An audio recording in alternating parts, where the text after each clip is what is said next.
चौथा खजाना बाबांनी सांगितलं समयाचा खजाना. टाइम इज मनी म्हणतात ना, वेळ म्हणजे धन आहे.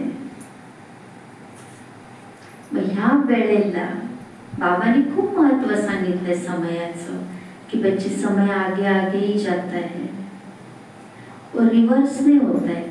काटा असा फिरलेला बघितलंय का कधी? असंच फिरतो. म्हणून गेलेली वेळ परत येत नाही म्हणतात. जी वेळ माझ्या हातून पास व्हायला लागली ती वेळ माझी कशी पास होऊ दे, टाइमपास नाही, परंतु माझा तो टाइम पल पलचा सफल फळासहित तो टाइम असला पाहिजे. तो टाइम माझा काय होणार, सेफ होणार, जबाबदार होणार.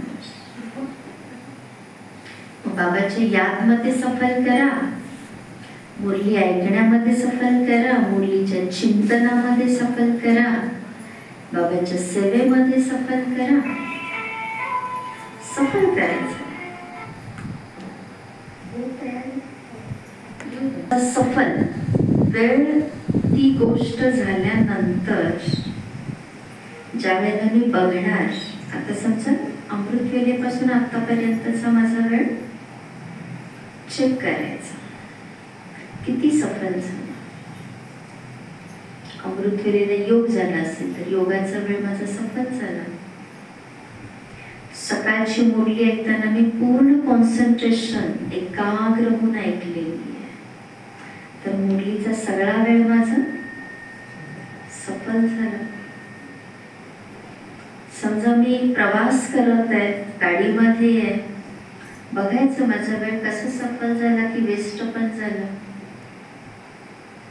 काय बातचीत झाली, कशाचं वाचन झालं, मोबाईल आहे तर काय बघितलं, कामाचं बघितलं की आलतू फालतू बघितलं. टोटल वेळ पहाटे 4 ते आत्ता 12, 8 तास झाले.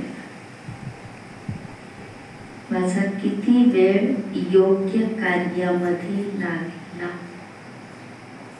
की कशाची तरी चिंता करून बसलेली आहे, कोणाचा तरी काहीतरी फालतू विचार करत बसलेली आहे, ज्याच्याशी माझं काहीच कनेक्शन नाहीये. माझा प्रत्येक विचार प्रश्नार्थकच मनामध्ये यायला लागलेले. कुणी भेटला तर त्याला माझ्याकडून काहीतरी शब्दातून डिस्टर्ब झालेला आहे, त्याचा मूड ऑफ झालेला आहे. पण कोणी भेटला, मी त्याच्याशी खूप गोडी गुलाबीने बोलली, त्याला सुख दिलेलं आहे. समय के खजाने को सफल करना, उसको बढ़ाना. हे पण ज्याच्या त्याच्यावरती आहे. कुणाचं सफल व्हायला लागलंय, कुणाचं व्यर्थ पण जायला लागलंय. बाबाच्या गोष्टींना मी किती महत्व देते, लौकिक कामांना मी किती महत्व देते, ते मला चेक केलं पाहिजे.